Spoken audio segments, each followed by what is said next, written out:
Hello, friends. Welcome to Goal Rush. We are back again with our new episode for UEL semifinals. I'd like to request our viewers to subscribe to our channel and like our videos for show us some love, and follow us in our social media pages like FB and Instagram. The links are given in the description below. Please do follow us and show us some love.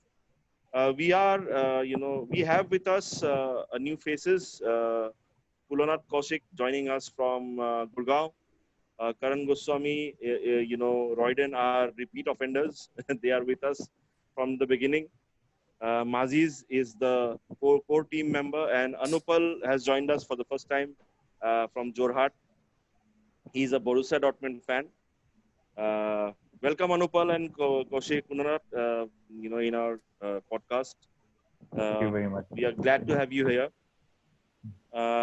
Let's start with our first semi-final, United versus Sevilla. Let's check out what predictions are in store for us today.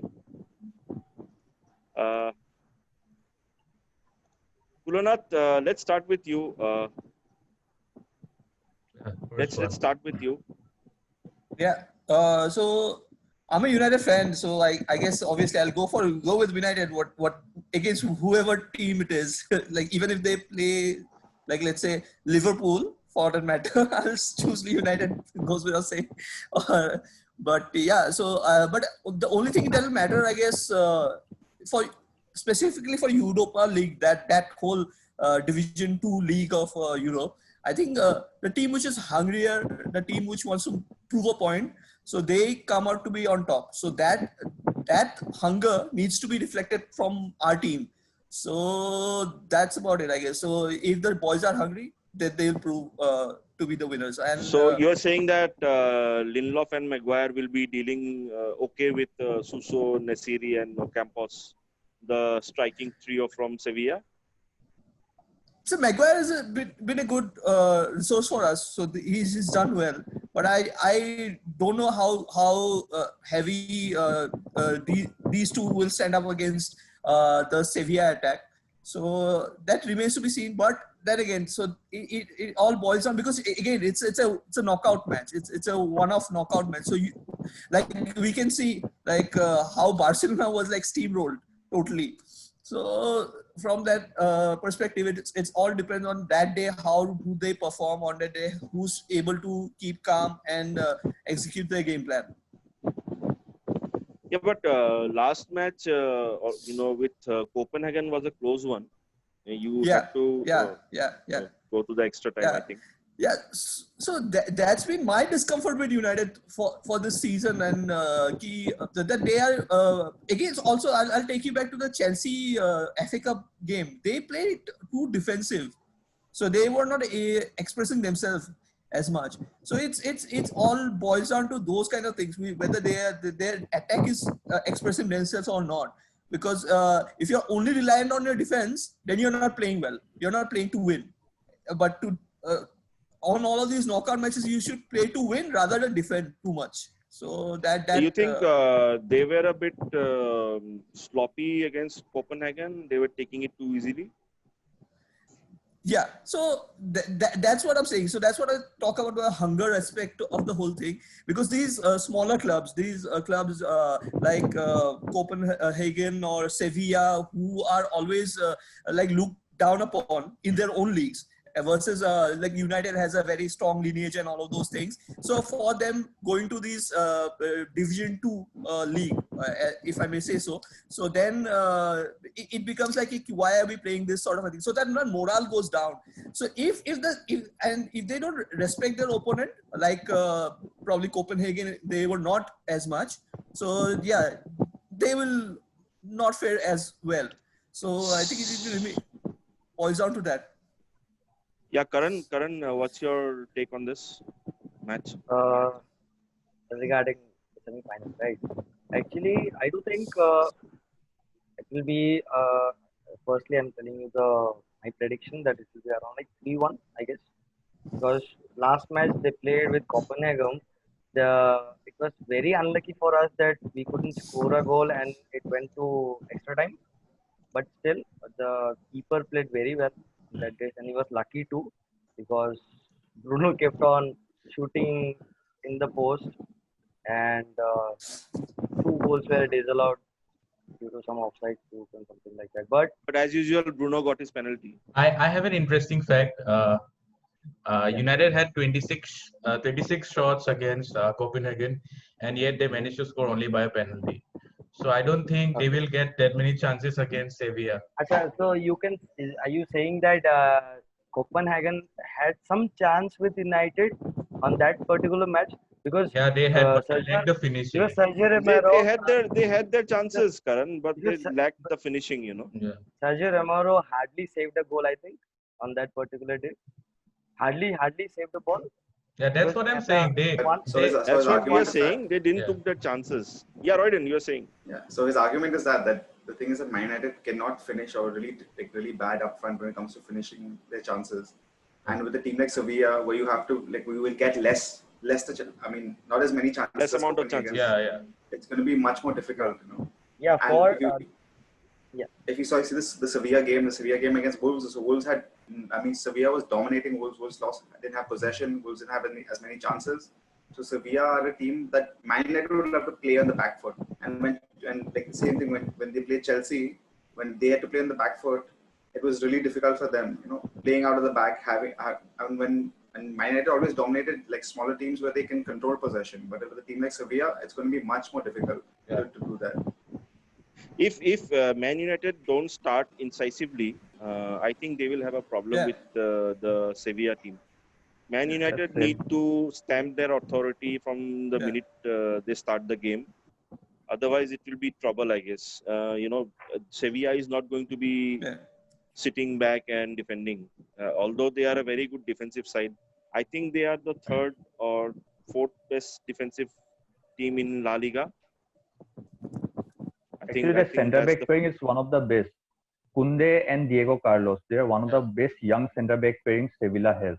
And in front also, Ocampos has done very well. So has been Suso. And Eva Banega has been a real stay in their midfield, who has been a creative spark. Yes, absolutely. So there will not be any pushover for Manu. Yes. Ocampos is deceptively quick. And Nasiri is a very tricky person, He can shoot from any angle. I think he's good with both the feet. And they also have Luke De Jong as a backup striker, I guess. Yeah. And okay, yes. And Reguilon is in terrific form on the left back. I think position. out and out, he's one of the best left backs in the world right now. Yeah. He's doing quite well actually, moving forward also, and defensively he's doing a great job. Talking about injuries, Luke Shaw, Phil Jones, are out of this game. They have not recovered, I think. And even Marcus Rashford is a doubtful starter. I think he has some niggle. I don't think Phil Jones and Luke Shaw has anything to do with this team. I feel like this team is fatigued anyways because we've had the same starting 11 since the restart. And you've got to play so many games that's one of the things that I feel like it's Manu's downfall because they've not their B team or their defense or their bench that way isn't as good as the players who start. And that's why they can't. I think Sevilla will play the same 11 which started against Wolves. Same 4-3-3 formation. I think they may change their goalkeeper. I think Bunu will start. I think he's done well, so I think he'll get a chance. I think he'll start. I think Vaclik, if I'm not wrong, Vaclik is the Thomas Vaclik is the number one choice, but I think although he's in the bench, he will not start, I guess. And Sevilla had 16 shots against Wolves with 76% possession. So United have to consider that. They play aerial ball, I think, and I think Ole from the last match, at least they should learn and try to improvise things and get some sure goals with Sevilla, because Sevilla I plays think a lot aerial balls against the Wolves also. I yeah, think that is true. one of the problems with Man United that has not been discussed too much is Greenwood. He's a striker. You can see his link-up play as a right winger. It is not that good Yeah. from his position, from right wing. He finishes when he gets the chance. He finishes. That's it. I think he should be played as a striker with Martial on the wing. Yeah. Then Manu will get more better. I But don't I think agree on Martial. that. Yeah. Yeah, please. Yeah, but I think Martial actually likes to play in the wings, but on the left wing. So there is a conflict. Will Rashford also likes playing on the left wing. So I think that's why Martial has been shifted to the central striking position. But you see, Man United's matches, their attack does not come from the right. Wan-Bissaka is also a defensive presence. He is not an attacking presence. And so is Greenwood. When he gets the chance, he finishes it. He's a good finisher, but he's not a good player from the right wing position. I really like Probably this guy actually. Probably without Rashford there this week, so we can try this combination maybe. Greenwood be. as a striker. Yeah. And, Might be, if and not- who will play as right wing then? Daniel James. James. Mata? Yeah. James. Daniel I James. think Mata would Daniel start. James. I don't think Mata is Mata not would that start. quick. Yeah. Daniel James will be playing if Rashford doesn't play. Well, And last or else time they would- around against Wolves, against Copenhagen, United, started with Pogba, I think. yeah, Was that the case? Pogba, yes, And Pogba and Fred, right? Pogba and Fred. And Matic was dropped, I guess. yes. And I that think he is was rested. that is one of the reasons why the attacking flow and the counter-attacking game of United was not coming into the foray. Pogba is not a ball winner, and nor does Fred do the same thing. Matic is the person who is the ball winner in the midfield. So from that, Matic, what he does is wins the ball in the midfield, and then the wingers and the strikers go ahead. Recycles the ball. Yes. His ball distribution is that quite creates that creates the counter-attacking play. But then since Pogba and Fred are both playmakers, sort of because I don't think Fred, his tackling is not that good. Fred is something So- like that. He's onto a player, like, let's say.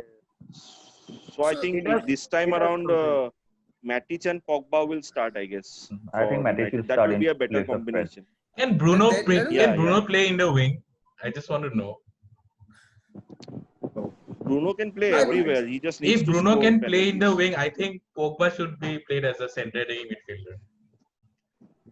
I Yeah, know that he can actually, do wonders like France. Yes, He plays actually, in that position. it's a very strange thing that United are not playing him in the central attacking role, because Pogba, you have curtailed what Pogba is able to do. His ability, you have curtailed it actually to some extent. I don't know why Ole seems hell bent on playing him in the defensive midfield role. No, I guess he moves around a lot. So like what you're saying, I'll pick up from the point that you were saying, which is like Matic and Pogba versus Pogba and Fred, that combination. So the moment the roles are not very clear, right? With Matic, it was very clear. Matic will hold the ground and you can express yourself moving in and around. So then Pogba can be more free versus, let's say, Pogba and Fred combination where he has to think about, okay, I can't lose the ball. And if I lose the ball, then I have to go and get it for the team. So that sort of a mentality kind of curbs his expression a lot. And Pogba is one player and you want him to express freely. So that's I think that Pogba, wherever he plays, I think he plays himself. So he plays, even if his position is marked at the defensive half of the team, but he will move and he will express, he will go out. He'll not, he's not one of those who will listen to his manager too much. So that's been the problem also, I guess, with him.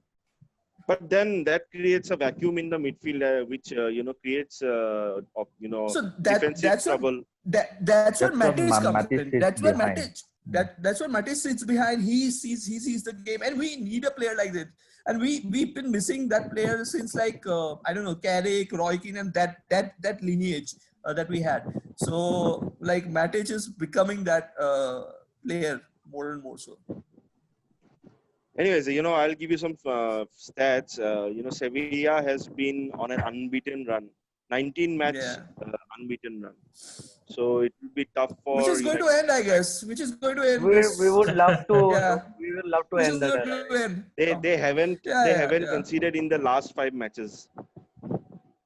Which in any obviously is going to end, which is going to end royally. But I think United are a bit wary. They seem tired because of the same players playing, in all the matches. Tired? Like I think last game was everyone is not last. Liverpool. See, it's a knockout match, and everyone wants to win it anyhow. So they put everything what they had, right. So for that purpose, we have that best 11, and Ole is trying to put it as early as possible in the pitch, right?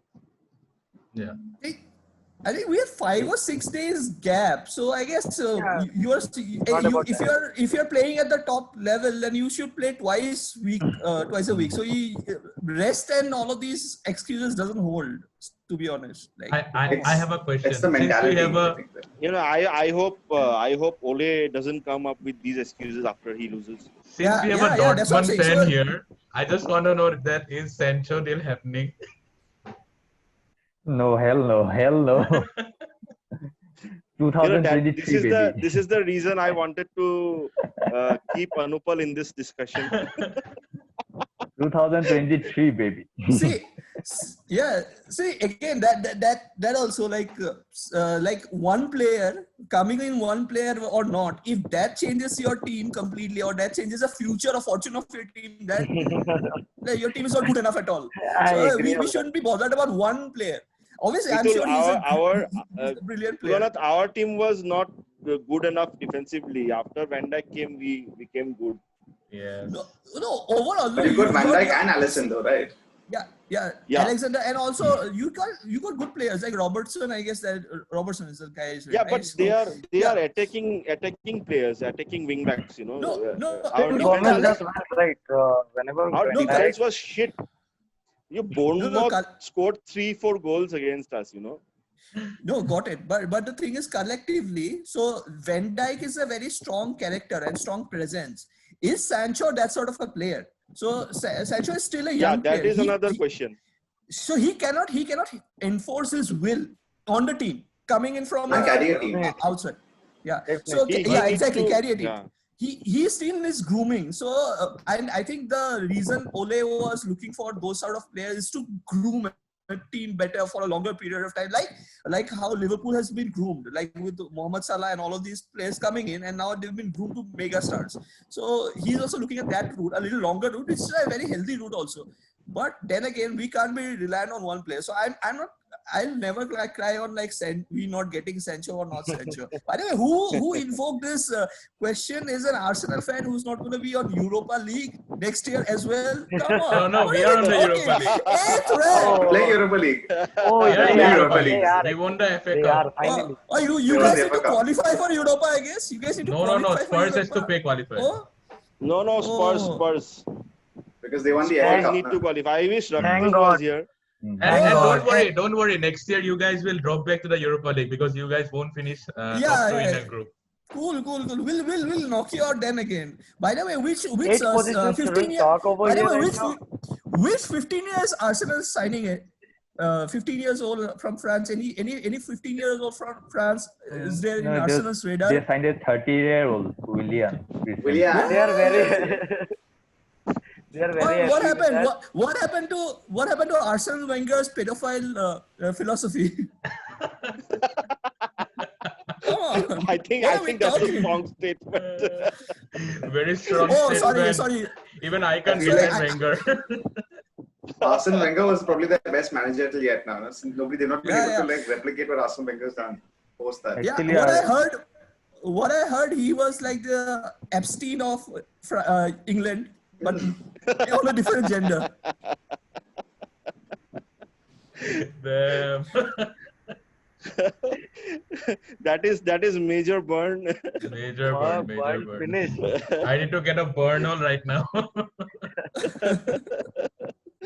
Anyways, guys, let's go for the predictions for this match. Start with Royden.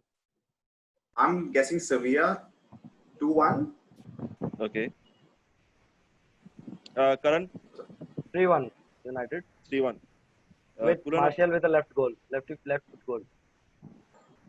Wow, you're seeing things now. And penalties. What did you have, buddy? Yesterday, What about the penalties did you have? exactly?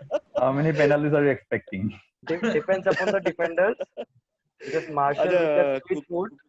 Kulana, your predictions on this game. So there'll be two predictions. One is a romantic prediction, which is like 5-0 or something for United. The realist prediction would be somewhere maybe 1-0 for United. I don't know, but still. And then a United penalty from Bruno, right? Doesn't matter. Doesn't matter. A win is a win. Come on. What are we talking about? Okay. MAZIZ, your predictions. I'm going quite well with my predictions. I hope I go right this time also. Me too. I'm going for a 3-2 win for Sevilla. Anupam. I think without Rashford, Manu cannot overcome Sevilla, especially with their defense, how they're playing. I think without Rashford, 2-1 for Sevilla. I'd also like to go with that. Actually, I think Sevilla will score first, and then they'll hold back and try to defend. So I think it's Sevilla 1 and United 0. Sevilla to go through. I think it will be another final for Sevilla. Maybe another trophy also. Maybe. So I think we'll end it at that. Thanks for joining us. For viewers, do let us know how you felt about this podcast in the comment section, and do stay tuned for our next episode. Anyways, thank you so much.